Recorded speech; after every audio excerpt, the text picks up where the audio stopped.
Good morning students. आज का हमारा टॉपिक है एटॉमिक रेडियस। ठीक है बच्चों, एटॉमिक रेडियस की डेफिनेशन क्या है बच्चों आपकी?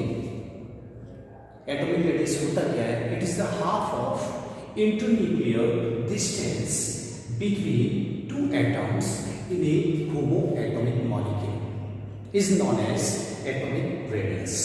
ठीक है, होमो एटॉमिक मॉलिक्यूल्स का मतलब क्या होता है बच्चों? यानी कि ऐसा मॉलिक्यूल्स जो कि दो सेम एटम से मिलकर बना हो। जैसे कि एग्जांपल मैं यहाँ पर ले लेता हूँ,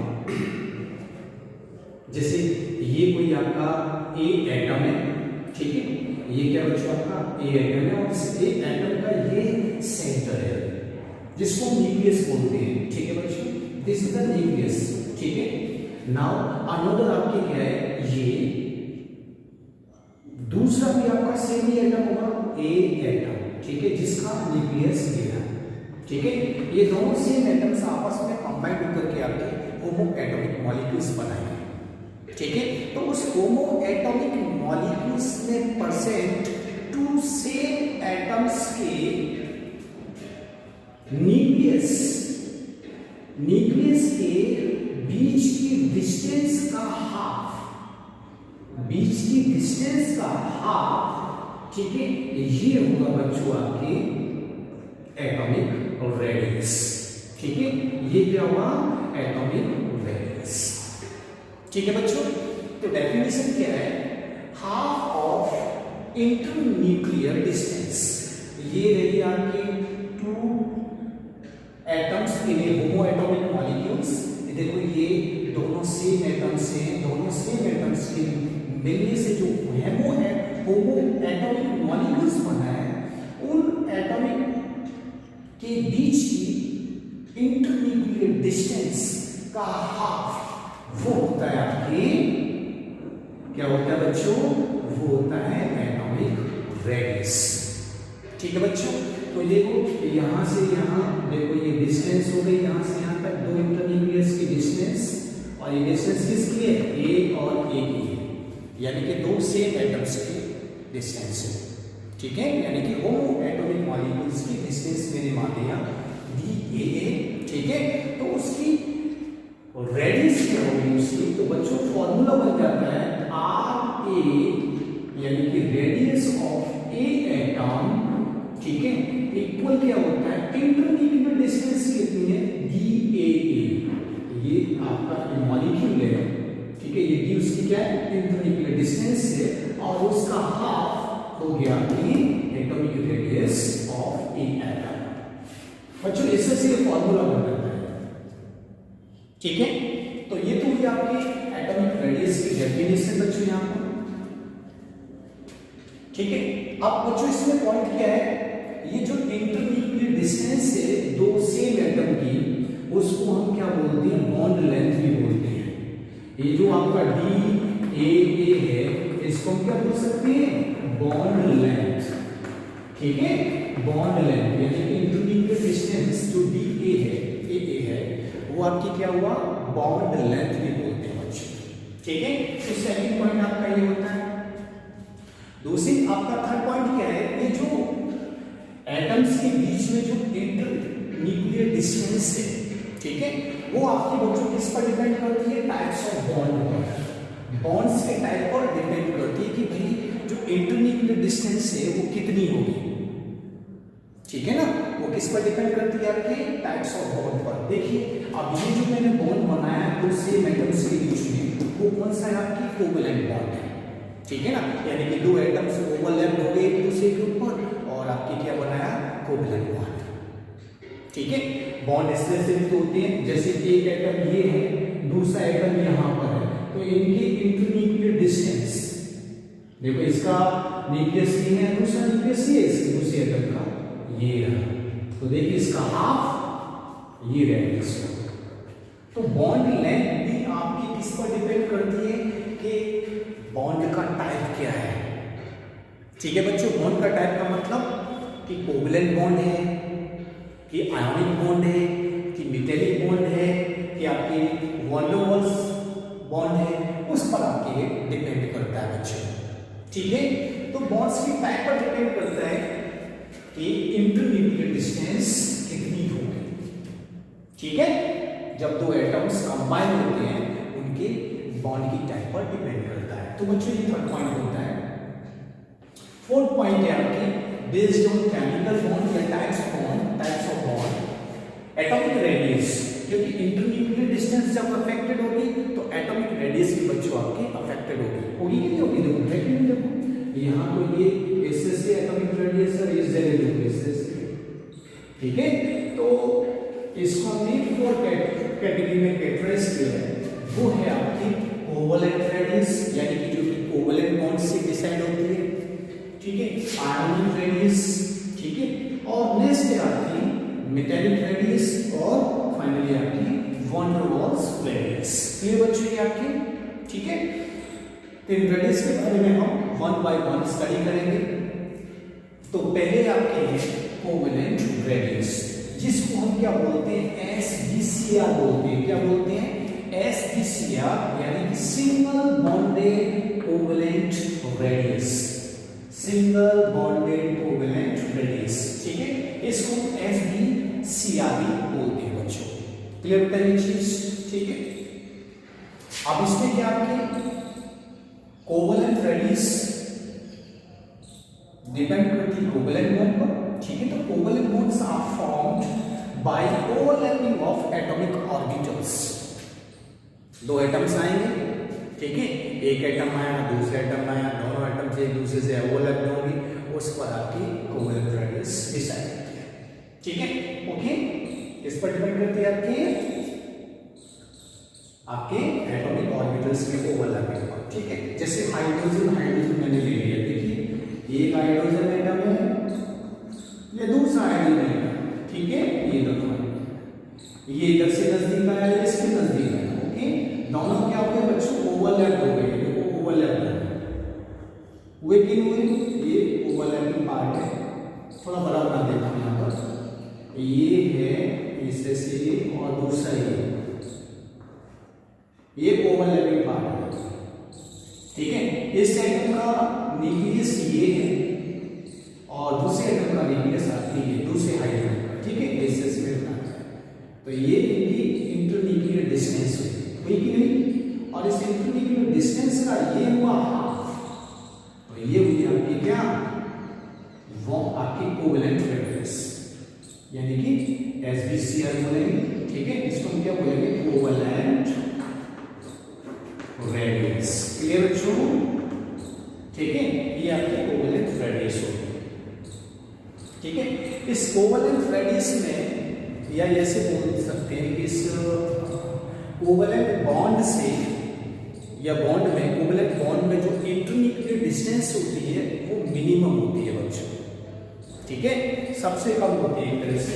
ठीक है, तो सेकंड पॉइंट क्या होता है? Internuclear distance is minimum in this case, क्योंकि ओवरलैपिंग में आपको कुछ पार्ट रेडियस का चला जाता है। ठीक है, देखो यहाँ जो ओवरलैपिंग कर रहा है तो ये कुछ पार्ट आपके इसमें इन्वॉल्व हो गया है। तो इससे क्या है, जो आपकी इंटरन्यूक्लियर डिस्टेंस छोटी रहती है, शॉर्ट हो जाती है। अब उसका हाफ करेंगे तो वो होगी आपकी कोवलेंट रेडियस। क्लियर बच्चों? आपकी फटाफट इसका स्क्रीनशॉट ले लीजिए, आगे बढ़ते हैं।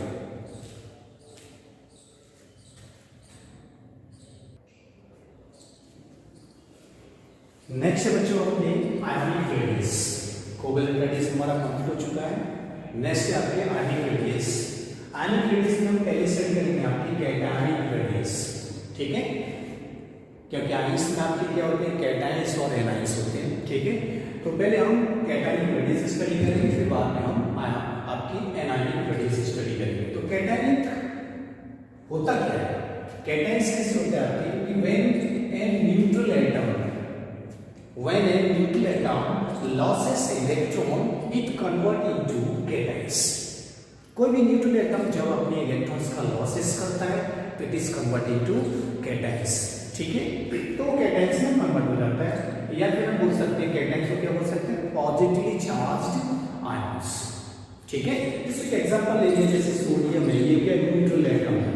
ठीक है, ये अपनी क्या करेगा? एक इलेक्ट्रॉन का इसने लॉस किया तो इसके ऊपर चार्ज कितना आ जाएगा? +1। एक इलेक्ट्रॉन का लॉस किया तो +1। तो ये हो गया आपकी आपके सोडियम कैटायंस, ठीक है, या फिर पॉजिटिवली चार्ज सोडियम हो गया, ठीक है, okay, positively charge sodium ions हो गया, ठीक है। तो इससे हम इनको कॉल करेंगे। जैसे मैग्नीशियम है, मैग्नीशियम न्यूट्रल है, इसलिए 2 इलेक्ट्रॉन लॉस कर दिए, तो ये हो गया आपका Mg+2, 2 इलेक्ट्रॉन लॉस किया। क्लियर बच्चों? तो कैटायंस किसको बोलते हैं? When neutral atom loses electron तो it convert into cations. Clear होता है ये चीज, ठीक है। ये कैटायंस का केस हो गया बच्चों आपकी। बात चल रही है यहाँ पर कैटायन के साइज की बात चल रही है, कैटायनिक साइज, ठीक है। एक्चुअली क्या है, जैसे मैं आपको एक एग्जांपल ले लेता हूँ, मैंने लिया एक सोडियम का एग्जांपल लिया बच्चों। तो देखिए आप खुद देखिए यहाँ पर मैं ऑर्बिटल डायग्राम बनाने जा रहा हूँ सोडियम, न्यूट्रल सोडियम का ऑर्बिटल डायग्राम। तो देखिए ये हुआ आपके न्यूक्लियस, ठीक है बच्चों, और ये हुआ इसका फर्स्ट ऑर्बिट हुआ ये, ठीक है, ये हुआ सेकेंड ऑर्बिट सोडियम का, और ये हुआ बच्चों आपके थर्ड ऑर्बिट, ठीक है, ये थर्ड ऑर्बिट है इसका। फर्स्ट ऑर्बिट में कितने इलेक्ट्रॉन्स हैं? 2 इलेक्ट्रॉन्स होते हैं, क्योंकि 1s2 होता है। सेकेंड ऑर्बिट में आपके 8 इलेक्ट्रॉन्स होते हैं, यानी कि 2s2 2 p 6, यहाँ 8 इलेक्ट्रॉन्स हो गए, ठीक है। और थर्ड जो बाकी का बचा हुआ ऑर्बिट है उसमें कितने होते हैं? 1 इलेक्ट्रॉन्स होते हैं, क्योंकि सोडियम का एटॉमिक नंबर कितना है? 11 है, ठीक है। नंबर ऑफ इलेक्ट्रॉन्स कितने हैं उसमें? 11, और नंबर ऑफ प्रोटॉन्स भी उसमें कितने हैं? 11, ठीक है। ये न्यूट्रल एटम की बात है, ओके। 2 8 1। अब इसमें क्या किया बच्चों, आपके एक इलेक्ट्रॉन लॉस कर दिया न्यूट्रल एटम सोडियम, तो it is convert into Na+, ठीक है। अब Na+ हुआ, तो यहाँ तो देखिए आपके कितने थे? नंबर ऑफ प्रोटॉन्स कितने थे आपके? 11 थे। नंबर ऑफ इलेक्ट्रॉन्स कितने थे? 11 थे, ठीक है। लेकिन अब इस केस में क्या हो जाएगा? प्रोटॉन्स तो आपके कितने? 11 ही रहेंगे, लेकिन नंबर ऑफ इलेक्ट्रॉन से वो हो जाएंगे 10। वो क्या हो जाएंगे बच्चों आपके? नंबर ऑफ इलेक्ट्रॉन्स कितने हो जाएंगे आपके? 10 हो जाएंगे। क्लियर बेटा ये चीज, ठीक है। तो हमें निकालनी है कैटायन की साइज क्या है। तो बच्चों सिंपल सी बात है, सोडियम का यहाँ पर मैंने ये ऑर्बिटल डायग्राम बनाया हुआ है। अब ये देखो ये इलेक्ट्रॉन्स निकलता है, कहाँ से निकलेगा? आउटमोस्ट ऑर्बिट से इलेक्ट्रॉन निकलेगा, यहाँ से निकल जाएगा। तो बच्चों क्या है, ये ऑर्बिट तो फिनिश हो जाएगी, क्योंकि अब इसमें तो इलेक्ट्रॉन्स है ही नहीं। तो बच्चों क्या हुआ, देखिए ये रहा आपका न्यूक्लियस, ये फर्स्ट ऑर्बिट, क्योंकि इलेक्ट्रॉन तो 10 ही है ना, 10 है यहाँ पर, तो ये हुआ सेकेंड ऑर्बिट। तो 2 इलेक्ट्रॉन्स यहाँ पर हैं और 8 इलेक्ट्रॉन्स यहाँ हैं, ठीक है। और जो थर्ड ऑर्बिट थी उसमें एक था, वो इलेक्ट्रॉन निकल गया, तो थर्ड ऑर्बिट तो आपकी फिनिश हो गई बच्चों। हुई कि नहीं बच्चों, बताइए। अब आप खुद बताइए साइज में डिफरेंस आ रहा है कि नहीं आ रहा है? यानी कि जो कैटायन की जो साइज है वो न्यूट्रल एटम के कंपैरिजन में क्या होगी? स्मॉल होगी कि नहीं होगी? आप ऑर्बिटल डायग्राम के थ्रू भी यहाँ पर बता सकते हैं। तो यहाँ पर जो सोडियम आयंस की जो कैटायनिक साइज है वो neutral atom of sodium ions की कंपैरिजन में कम है। क्लियर, ठीक है। तो एक तो फंडा हमारा ये है, और नेक्स्ट फंडा आपके कैसे है, हम इससे से निकल सकते हैं कि देखिए जो इफेक्टिव न्यूक्लियर चार्ज है, इफेक्टिव न्यूक्लियर चार्ज कौन डिसाइड करता है? आपके प्रोटॉन्स डिसाइड करता है। क्लियर ये चीज, ठीक है। तो इफेक्टिव न्यूक्लियर चार्ज में आपके कितना? 11 है, प्रोटॉन्स है। यानी कि कहने का मतलब ये कि इफेक्टिव न्यूक्लियर चार्ज ज्यादा है इस केस में, और इसके लिए इफेक्ट कम होगा। तो वो क्या करेगा? इलेक्ट्रॉन्स को अपनी तरफ, अंदर की तरफ अट्रैक्ट कर लेगा। इलेक्ट्रॉन्स को क्या करेगा? अंदर की तरफ अट्रैक्ट करेगा, जिसकी वजह से कैटायन की साइज क्या हो जाएगी? कम हो जाएगी, ठीक है। क्योंकि कैटायंस में क्या हो रहा है? नंबर ऑफ प्रोटॉन्स तो सेम है, लेकिन नंबर ऑफ इलेक्ट्रॉन्स कम हो गए हैं, जिसकी वजह से आउटरमोस्ट ऑर्बिट में प्रेजेंट जो इलेक्ट्रॉन्स हैं उन पर अंदर की तरफ इफेक्टिव न्यूक्लियर चार्ज ज्यादा लगेगा, ठीक है। और स्क्रीनिंग इफेक्ट इस जगह क्या हो जाएगा? कम हो जाएगा। तो यानी कि Z इफेक्ट यहाँ पर आपकी क्या है? Z ग्रेटर है और स्क्रीनिंग इफेक्ट यहाँ पर कम है, तो फिर अल्टीमेटली क्या हो जाएगा, साइज क्या हो जाएगी, कम हो जाएगा। ठीक है बच्चों, तो ऐसे से हम केटाइन की रेडियस निकाल सकते हैं। क्वेश्चन किस तरह से कर सकता है, आपसे पूछ लेगा, जैसे मैंने मैग्नीशियम का एग्जांपल लिया, मैग्नीशियम प्लस मैग्नीशियम प्लस 2, इससे से पूछ लेगा और पूछे बताइए भैया एक साइज का ऑर्डर बताइए, ठीक है ना, डिक्रीजिंग ऑर्डर बताइए साइज का, डिक्रीजिंग, ठीक है। तो बच्चों आप क्या करोगे बताइए, देखो यहाँ कितने प्रोटॉन्स कितने, इसमें 12, इलेक्ट्रॉन्स कितने 12, क्योंकि न्यूट्रल एटम में तो जितने प्रोटॉन्स होंगे उतने नंबर ऑफ इलेक्ट्रॉन्स होंगे, ठीक है। लेकिन यहाँ इस मैग्नीशियम प्लस में क्या है, प्रोटॉन तो आपके क्या है 12, लेकिन नंबर ऑफ इलेक्ट्रॉन्स वो क्या हो गए 11 हो गए, ठीक है, क्योंकि यहाँ एक इलेक्ट्रॉन का लॉस हो चुका है। सिमिलरली आपके इस केस में आ जाएंगे, प्रोटॉन तो आपकी 12 है, लेकिन नंबर ऑफ इलेक्ट्रॉन्स बच्चों कितनी 11, सॉरी कहेंगे, तो देखिए नंबर ऑफ इलेक्ट्रॉन्स कम होते जा रहे हैं, जितने नंबर ऑफ इलेक्ट्रॉन्स कम होते जाएंगे कैटायनिक रेडियस कम होगी। क्लियर बच्चों ये चीज, ठीक है। तो आप बता सकते हो, देखिए प्रोटॉन तो सभी में सेम है, इफेक्टिव न्यूक्लियर चार्ज इस तरह से बढ़ता जा रहा है, चेन इफेक्ट वो है, वो क्या है आपके इंक्रीज होता जा रहा है, जिसकी वजह से आउटमोस्ट ऑर्बिट है वो श्रिंक हो जाएगी, सपोर्ट जाएगी और आपकी साइज क्या है कम होती जाएगी, ठीक है बच्चों। तो ये फंडा है आपकी, और आप दूसरे तरीके से भी यहाँ पर इसको कैलकुलेट कर सकते हो, बता सकते हो, दूसरा तरीका भी हमारे पास, ठीक है, और वो है आपके Z/E का रेशियो, ठीक है, Z/E का रेशियो। तो Z/E का रेशियो हम यहाँ पर निकाल लेते हैं, Z/E के रेशियो से भी हम पता लगा सकते हैं, ठीक है। जैसे मैग्नीशियम Z लिखना है, प्रोटॉन्स जेडी होते हैं ना, एटॉमिक नंबर, यानी कि number of protons he atomic numbers होते हैं। कितना एटॉमिक नंबर्स का, मैग्नीशियम का 12, रख दिया मैंने। इसमें इलेक्ट्रॉन्स कितनी आपकी, वो भी 12। तो बच्चों मैग्नीशियम के लिए Z/E कितना है, 1 आया बच्चों। मैग्नीशियम प्लस के लिए हम निकालेंगे Z/E, ठीक है, मैग्नीशियम प्लस के लिए निकालेंगे, हाँ, तो देखिए Z कितना है 12, ठीक है, E कितना बच्चों यहाँ पर 11, तो बच्चों ज्यादा आएगा, एक से तो ज्यादा आएगा ना आपके 12/11, यानी कि 11 बन 11, डेसिमल आया 1, ठीक है, फिर 0, फिर 100 और 11 9 99, तो इस तरह से आपकी 1.09 इसके लिए आता है, मैग्नीशियम प्लस के लिए Z/E।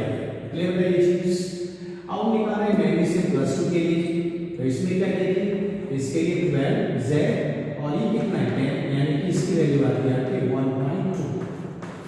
तो Z/E की वैल्यू बढ़ती जाएगी, Z/E की वैल्यू बढ़ती जाएगी और साइज से होती जाएगी, कम होती जाएगी, ठीक है ना। तो Z/E इंक्रीज होगा तो साइज बच्चों आपकी क्या होगा, डिक्रीज होगा। क्लियर बेटा ये चीज। तो Z/E कॉन्सेप्ट से भी हम साइज निकाल सकते हैं। क्लियर बेटा आपके, तो इस फॉर्मूले के थ्रू आप निकाल सकते हो, कैलकुलेट कर सकते हो। ओके, फटाफट नोट डाउन कीजिए, आगे बढ़ते हैं।